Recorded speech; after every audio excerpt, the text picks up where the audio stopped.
سیدنا سمرہ بن جندب رضی اللہ تعالیٰ عنہ کہتے ہیں کہ جب رسول اللہ صلی اللہ علیہ وآلہ وسلم نماز پڑھ لیتے تو آپ صلی اللہ علیہ وآلہ وسلم اپنا رخ انور ہماری طرف کر لیتے اور فرماتے آج رات تم میں سے کسی نے کوئی خواب دیکھا ہے؟ راوی کہتے ہیں کہ اگر کسی نے خواب دیکھا ہوتا تو وہ آپ علیہ السلام سے بیان کرتا اور آپ صلی اللہ علیہ وآلہ وسلم جو اللہ چاہتا اس کی تعبیر بیان فرما دیتے۔ نبی علیہ السلام کی خواب کی تعبیر بیان کی ہوئی تو اتھینٹک ہے، باقی تو اندازہ ہی ہے نا۔ تو پھر آپ صلی اللہ علیہ وآلہ وسلم نے ایک روز ہم سے پوچھا کیا تم میں سے کسی نے کوئی خواب دیکھا ہے؟ ہم نے عرض کیا نہیں، تو آپ صلی اللہ علیہ وآلہ وسلم نے فرمایا لیکن میں نے آج رات ایک خواب دیکھا۔ تو آپ علیہ السلام یعنی فجر کے بعد صحابہ کی طرف متوجہ ہو کے ان کے خواب سنا کرتے تھے، پھر تعبیر بیان کیا کرتے تھے۔ یعنی ایک دن کسی نے خواب نہیں دیکھا، وہ ظاہر ہے وہ پھر اللہ نے ہی وہ معاملہ کیا کہ کسی کو بھی خواب نظر نہیں آیا، کیونکہ اس دن اپنے نبی کو خواب دکھانا تھا نا، تو باقی نے خواب غائب۔ ظاہر ہے یہ اللہ کی طرف سے پلان ہو رہا ہوتا ہے نا، جب نبی دنیا میں موجود ہوتا ہے نا اس وقت بہت ایکسٹراڈنری واقعات ہو رہے ہوتے ہیں، کیونکہ امت کو دین سکھایا جا رہا ہوتا ہے۔ سر یہ خواب آپ سنیں اور اپنے آپ کو سامنے رکھ کے دیکھیں، اس خواب میں نبی علیہ السلام کو ان کی امت کے گناہوں کے عذابات دکھائے گئے۔ اللہم اجرنا من النار، اللہم اجرنا من النار، اللہم اجرنا من النار، اللہم من احییتہ منا فاحیہ علی الاسلام ومن توفیتہ منا فتوفہ علی الایمان۔ تو نبی علیہ السلام فرمایا میں نے دو آدمی دیکھے۔ اب یہ آدمی کون تھے؟ کوئی فرشتے تھے، تو اینڈ پہ پتہ چلے گا یہ کون تھے۔ ابھی آپ صرف اس کا سسپینس رکھیں، آپ نے بھی سسپینس رکھا ہے۔ آپ فرمایا میں نے دو آدمی دیکھے، وہ میرے پاس آئے اور انہوں نے مجھے ہاتھوں سے پکڑا اور مجھے ایک مقدس سرزمین کی طرف لے گئے۔ وہاں ایک آدمی بیٹھا ہوا تھا اور ایک کھڑا ہوا تھا، اس کے ہاتھ میں لوہے کا ایک ٹکڑا تھا، وہ اس کو دوسرے آدمی کے جبڑے میں داخل کرتا اور اس کو اس کی گدی تک چیر دیتا، یعنی یوں ڈال کے نا ایسے، یہ گدی یہ کہتے ہیں، یعنی یہ ہے نا یہ پورا جبڑا چیرتا ہوا پیچھے تک، پھر اسی طریقے سے دوسرے جبڑے کے ساتھ ایسا کرتا اور اتنے میں پہلا جبڑا ٹھیک ہو چکا ہوتا۔ استغفر اللہ، یعنی عذاب مسلسل، وہ کر کے ہٹایا تو وہ واپس آ گیا، پھر دوبارہ سے تکلیف شروع۔ سر یہ ایک دفعہ نہیں برداشت ہو سکتی، پھر وہ اس عمل کو دہراتا تھا۔ تو میں نے ان آدمیوں سے پوچھا یہ کیا ہو رہا ہے؟ تو ان دونوں نے مجھ سے کہا آپ آگے چلیے۔ تو میں نے ان کے ساتھ آگے چلنا شروع کر دیا۔ پھر ہم ایک آدمی کے پاس آئے جو زمین پہ چت لیٹا ہوا تھا اور ایک آدمی ایک بڑا سا پتھر لے کے اس کے سرہانے کھڑا تھا اور وہ اس کے ساتھ اس کے سر کو کچل رہا تھا۔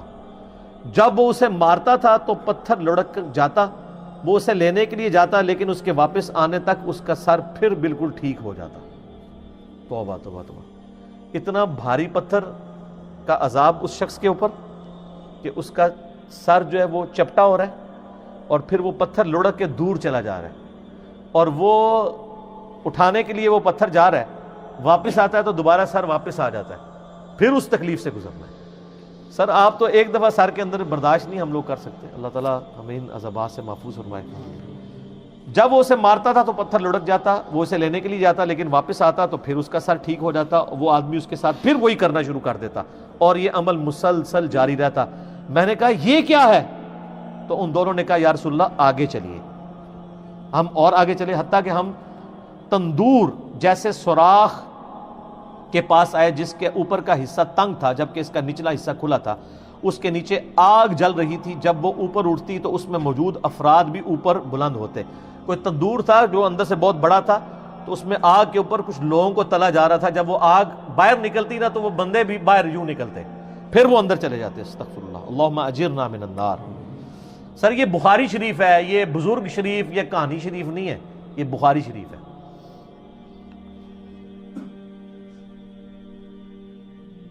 اس کے نیچے آگ جل رہی تھی، جب وہ اوپر اٹھتی تو اس میں موجود افراد کو بھی اوپر بلند کرتی، حتیٰ کہ ایسا لگتا کہ وہ اس سے نکل جائیں گے، اور جب وہ نیچے بیٹھنے لگتی تو وہ واپس چلے جاتے۔ اور میں نے اس تندور میں چند مردوں اور عورتوں کو ننگی حالت میں عذاب میں مبتلا دیکھا جن کے کپڑے نہیں تھے۔ میں نے کہا یہ کون لوگ ہیں؟ ان دونوں نے کہا یا رسول اللہ آگے چلے۔ ہم پھر چلے، حتیٰ کہ ہم خون کی ایک نہر کے پاس پہنچے۔ وہاں نہر کے سامنے پتھر ہے وہ شخص جو نہر میں ہے جب وہ باہر نکلنے کا ارادہ کرتا تو باہر کنارے پر کھڑا آدمی اس کے منہ پر پتھر پھینکتا، اس سے وہ پھر پہلی جگہ پر واپس پہنچ جاتا. یعنی وہ جو خون کی نہر میں عذاب ہو رہا تھا نا اس بندے کو، وہ جب اس سے نکلنے کی کوشش کرتا تو ایک باہر بندے کی ڈیوٹی لگی ہوئی تھی، وہ اس کو پتھر مارتا، اس کے منہ پہ لگتا، پھر وہ وہاں جا کے گرتا، پھر وہ کنارے سے دور ہو جاتا. وہ جب بھی نکلنے لگتا اس کے منہ پر پتھر مار دیا جاتا، پھر وہ واپس چلا جاتا. میں نے کہا یہ کیا ہے؟ تو ان دونوں نے کہا یا رسول اللہ آگے چلیے. ہم آگے چلے، حتیٰ کہ ہم سرسب شداب باغ میں پہنچ گئے. اس میں ایک بڑا سا درخت تھا اور اس کے تنے کے پاس ایک عمر رسیدہ شخص اور کچھ بچے تھے، اور درخت کے قریب ایک آدمی تھا، اس کے آگے آگ تھی جسے وہ جلا رہا تھا. وہ مجھے درخت پر لے گئے، انہوں نے مجھے درخت کے وسط میں ایک گھر میں داخل کیا. میں نے اس سے خوبصورت گھر کبھی زندگی میں نہیں دیکھا. اس میں بوڑھے، مرد، نوجوان، خواتین اور بچے سب تھے. پھر وہ مجھے وہاں سے باہر لے کر آئے اور درخت پر لے چڑھے اور مجھے اس سے بھی زیادہ بہترین خوبصورت گھر دکھایا. اس میں بھی بوڑھے اور جوان تھے. میں نے ان دونوں سے کہا تم رات بھر مجھے لیے پھر رہے ہو، مجھے یہ تو بتاؤ جو کچھ میں نے دیکھا ہے وہ کیا تھا؟ انہوں نے عرض کیا جی ہاں اب ہم آپ کو بتاتے ہیں. یعنی وہ سارے منظر دکھا کے نا نبی علیہ السلام فرمایا کہ بھی اتنا کچھ مجھے دکھایا، مجھے بتاؤ تو صحیح یہ کیا کچھ تھا. تو انہوں نے کہا اب ہم آپ کو بتاتے ہیں. یا رسول اللہ رہا وہ شخص جس کو آپ نے شروع میں دیکھا تھا کہ اس کے جبڑے کو چیرا جا رہا تھا، تو وہ شخص وہ تھا جو دنیا میں جھوٹ بولا کرتا تھا اور پھر وہ جھوٹ آگے نقل کیا جاتا تھا حتیٰ کہ وہ آفاق تک پہنچ جاتا تھا. یہ جو کچھ آج کل ہمارے سیاستدان کر رہے ہیں، سوشل میڈیا کے اوپر آ کے دوسرے پولیٹیکل لیڈر کو ڈی فیم کرنے کے لیے جھوٹ بول دیتے ہیں.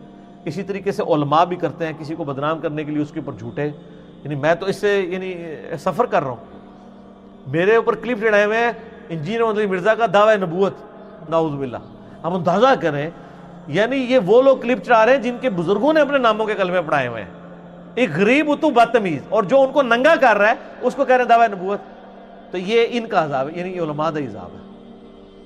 تو یہ سب سے زیادہ جھوٹ کون بول رہا ہے؟ جھوٹا دین کون بیان کر رہا ہے؟ اس لیے بخاری مسلم حدیث ہے جس نے میری طرف جھوٹی حدیث منسوب کی وہ اپنا مقام دوزخ میں دیکھ لے. اور صرف دوزخ کے پھیرا نہیں لگنا، اے عذاب ہونا ہے کہ یہ جبڑا چیر کے ادھر اور یہ والا ادھر. اچھا پہلا عذاب بتا دیا. یا رسول اللہ آپ نے اس کے بعد جو منظر دیکھا وہ قیامت تک اس کے ساتھ کیا جائے گا. یعنی وہ جبڑے قیامت تک، یعنی اس سے یہ بھی پتا چل گیا کہ عالم برزخ اور قبر کا عذاب بھی برحق ہے. قیامت تک کیا جائے گا یہ عذاب، ابھی قیامت قائم نہیں ہوئی.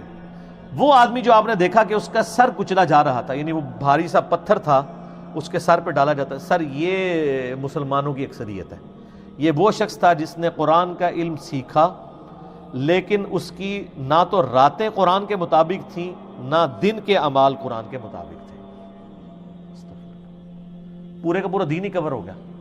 اور یہ تو اس کے لیے ہے جس نے قرآن سیکھا، اور جس نے قرآن کو سیریس لے کے سیکھا بھی نہیں ہے. یہ تو وہی ہے نا کہ ماں باپ کو اف تک مت کہو، اور جو گالیاں دیتا ہے ماں باپ کو اس کا کوئی سوچ سکتا ہے؟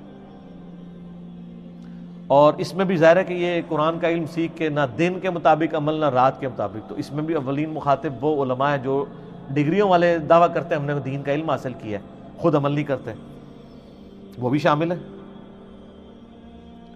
یا رسول اللہ ان کے ساتھ بھی یہ سلوک قیامت تک جاری رہے گا. آپ نے جو سراغ میں دیکھا کہ وہ ننگی عورتیں اور مرد عذاب میں مبتلا تھے، وہ تھے جو دنیا میں زنا کیا کرتے تھے، زانیوں کی سزا، والعیاذ باللہ. پھر آپ نے جس نہر میں دیکھا کہ وہ شخص ڈبکیاں کھا رہا تھا خون کی نہر میں، وہ سود خور تھا. استغفر اللہ. پھر آپ نے درخت کے تنے کے ساتھ جس بزرگ کو دیکھا وہ حضرت ابراہیم علیہ السلام تھے، اور ان کے ارد گرد جو بچے تھے وہ لوگوں کی اولاد تھی. جو شخص آگ جلا رہا تھا وہ جہنم کا داروغہ یعنی سیدنا مالک علیہ السلام تھے. اور پھر جس پہلے گھر میں آپ داخل ہوئے وہ عام مومنین کا گھر تھا. رہا یہ گھر تو یہ شہداء کا گھر ہے، اور میں جبرائیل ہوں اور یہ میکائیل ہے. وہ دو بندے کون تھے؟ جبرائیل اور میکائیل علیہم السلام. اور آپ صلی اللہ علیہ وسلم اپنا سر اٹھائیں. جب میں نے سر اٹھایا تو میرے اوپر بادلوں کی مانند تھا. ان دونوں نے کہا یہ آپ کی منزل ہے، یعنی وہ ایک محل دکھایا گیا. میں نے کہا مجھے چھوڑ دو، میں اپنی منزل میں داخل ہو جاؤں. تو انہوں نے کہا ابھی آپ کی دنیا میں عمر باقی ہے جو آپ نے مکمل نہیں کی. جب آپ وہ دنیا میں اپنی زندگی مکمل کر لیں گے تو پھر آپ اپنی اسی جنت کی منزل میں داخل ہو جائیں گے.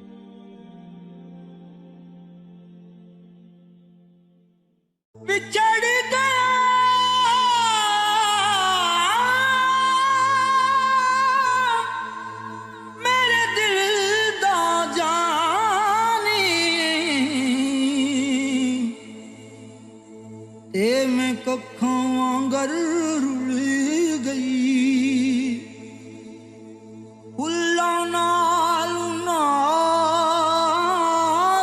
ਜਿੰਦੜੀ ਮੇਰੀ ਵਿੱਚ ਕੰਡਿਆਂ ਦੇ ਰੁਲ ਗਈ ਕਮ ਸਜਣਾ ਦੇ ਮਾਰ ਮੁਕਾ